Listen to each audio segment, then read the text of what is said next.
right, so I just kind of wanted to get everyone together to discuss some literature on pressure ulcers to stay on top of our information for our patients. So I see that most of you guys researched and prepared a summary of what you found, if anyone would like to share. Maddie, do you want to start? Yeah, so I found this article titled Improving Health Literacy in Community Populations from the Health Promotion International. And basically this article focuses on ways to improve health literacy around the world. According to the article that we found, there are two components of literacy. There's task-based training and skills-based training. These are both measurable and can be demonstrated by the patient performing the task or actually verbally explaining it. This article also highlights observable skills and categories, and these are functional, interactive, and critical components of health literacy. Overall, health literacy can be improved through effective communication, structured education, and the supply of information. And throughout the world, the differences in communication, media, and content lead to a variety of learning styles and are associated with the diversity in healthcare outcomes. Awesome. Kathy? I found an article titled Health Literacy and Pressure Injury, Findings from a Mixed Methods Study of Community-Based Patients and Carers from the Wiley Nursing and Health Sciences Journal. And so this article introduces the topic of pressure ulcers/injuries and how health literacy plays an important role faced through a study. In conclusion of the study, the participants had a low understanding of pressure injuries, and it has been proven that it was correlated to a poor health literacy. By keeping the patient engaged with providing the education and giving them materials to keep, it has been proven to show that the patient's retention of the information was improved. Awesome. Thank you. So I found an article titled Nutrition and Pressure Ulcers from Science and Practice of Pressure Ulcer Management. And this article just focuses on the relationship between nutrition and pressure ulcers, and then also the nurse's role in treating pressure ulcers. So inadequate intake and poor nutritional status both contribute to development of pressure ulcers and delay wound healing. Risk of pressure ulcers increases in elderly patients due to undesired weight loss or decreased food intake. Nurses implement nutritional interventions that focus on improving their nutritional intake. Some examples include increasing intake of fortified foods, enteral nutrition, and parenteral nutritional support. Awesome. Thanks for sharing. So I found another article called Pressure Ulcer and Nutrition that was written in the Indian Journal of Critical Care Medicine. It's basically focused mainly on hydration and nutrition and how it's extremely important in the effects in both the prevention of pressure ulcers as well as the management of pressure ulcers as well. This article was extremely helpful in finding information on all the different types of nutrients that can be beneficial to wound healing and also, again, the prevention of pressure sores. These nutrients included adequate fluids to sustain blood flow, iron for adequate oxygen supply, protein, which is important for positive nitrogen balance, and zinc, which is important for the creation of new tissue. This article discusses the exact amounts of each nutrient, which I found was really helpful. That's needed for the beneficial effects of wound healing and maintaining skin integrity. I also found another article that does cover almost all the information that I just listed. That was another one of our primary articles. It's called the Role of Nutrition in Pressure Ulcer Prevention and Treatment, which comes from the National Pressure Ulcer Advisory Panel White Paper. Awesome. That was great. Thanks, guys. All right. Good morning, team. I was thinking we could talk about a couple key points regarding pressure ulcers before we go into Mrs. Brown's room. So do you guys have anything you want to add or ask questions about? I read in Mrs. Brown's chart that she was Muslim, and I was just wondering if we should ask if there are any accommodations that we need to make for her. Yeah, that's a great idea. Anyone else? Yeah, could someone tell me some of the risk factors that you need to get a pressure ulcer? Some of the risk factors include mobility, nutrition, friction, shear, and activity. And can someone explain to me what our main concern is for Mrs. Brown? Yeah, our main concern for her is just her nutrition. We should definitely be sure to assess Mrs. Brown's health literacy before we go into her room. That way we can kind of get an understanding of how much she already knows about her condition. Yes, that's a good point. Does anyone else have any more questions before we head into Mrs. Brown's room? I think we're all good. All right, let's head in to talk to her. Great.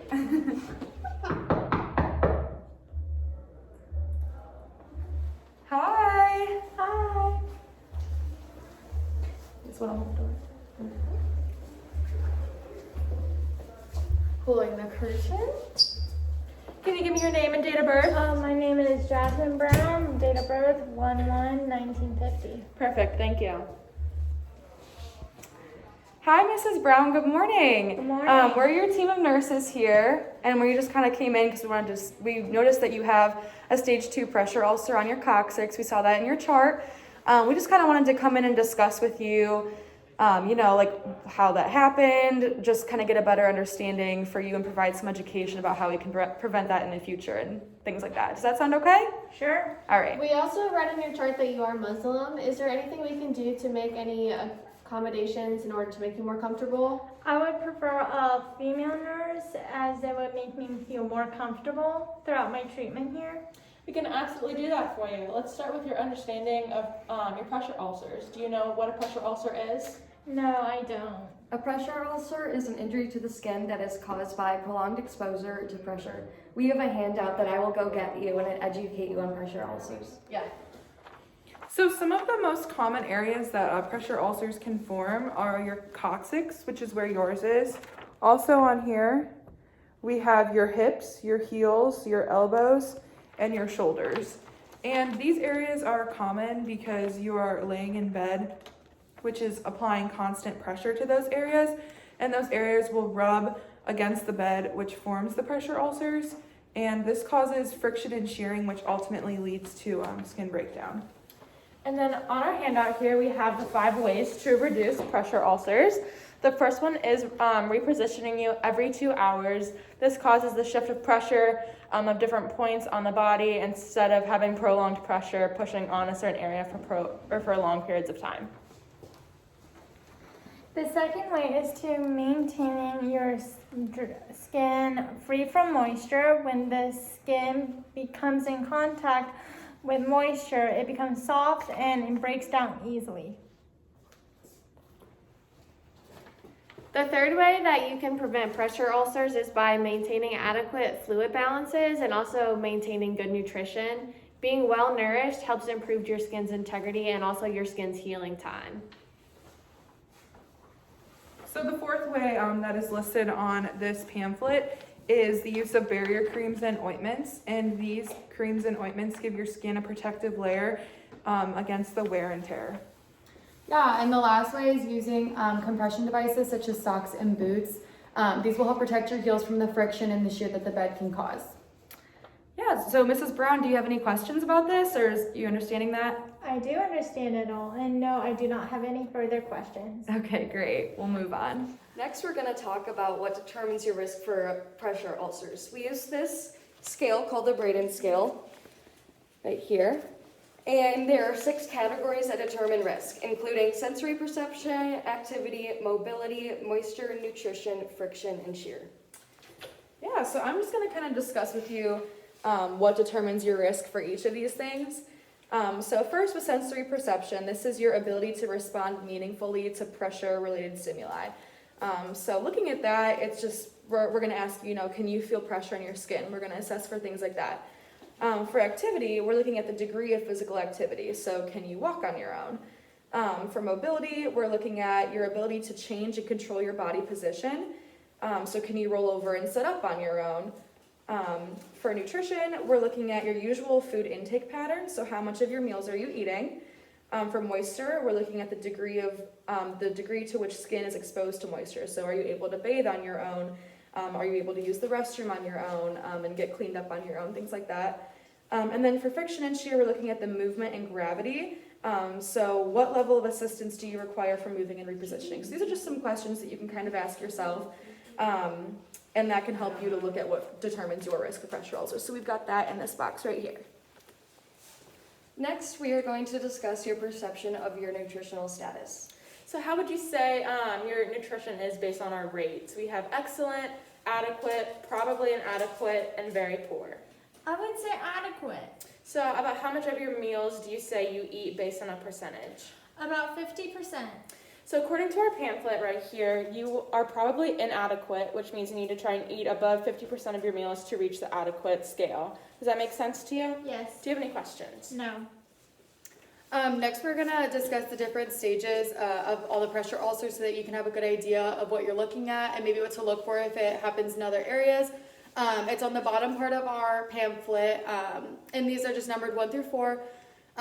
And stage 1 is intact. If you press on it, it stays red, which is what we call non-blanchable, and it's just kind of like a persistent redness. Stage 2 will reach the epidermis and the dermis. These wounds are shallow and superficial, and it'll be more kind of pink.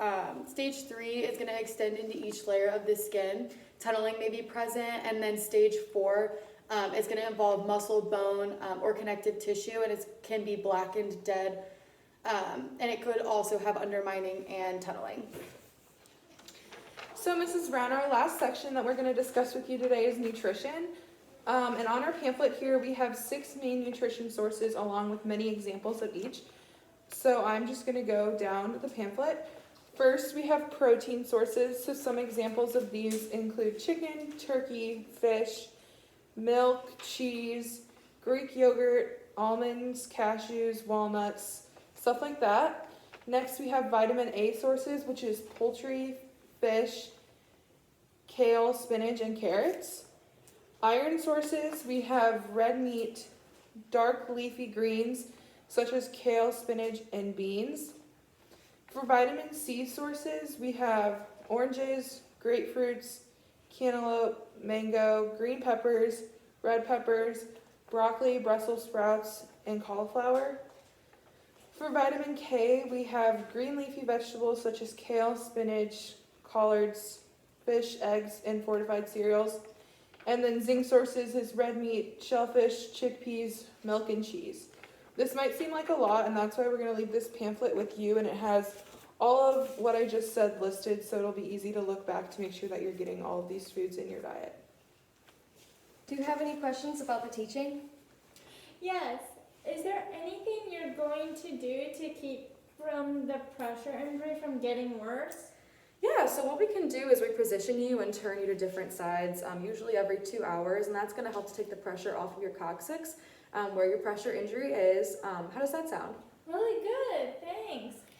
So I know you mentioned some protein sources that are not specifically meat, but with my religion, I do not eat meat. Will those foods such as almonds, cashews, lentils, and Greek yogurt be enough? Or will I need to take some sort of supplement? Yeah, so it actually just depends on how much you are eating and how much of each food group you are eating. And so the goal of the protein intake in regards to wound healing is 1 to 1.4 grams per kilogram of your body weight. So in that case, you would eat about 140 grams of protein of these sources. Is there any way for me to keep track of this? Yeah, so you can use this website called MyPlate. It keeps track of how much food group that you're eating and kind of puts it all on like one plate and visualizes it for you. You can find it online at myplate.com. Yeah, do you have any more questions? No, I do not. Okay, so after receiving this teaching from us, do you feel that you have a better understanding of your condition compared to before we talked with you about the pressure ulcers? Yes, thank you for taking the time to speak with me and listening to my concerns. Absolutely, you're so welcome. So someone will be back with you to check on you soon. If you need anything before then, just hit the call button. Someone will be in here to help you. Yep, so your call light's right there, and we'll be back. Take care, okay? Thank you. All right.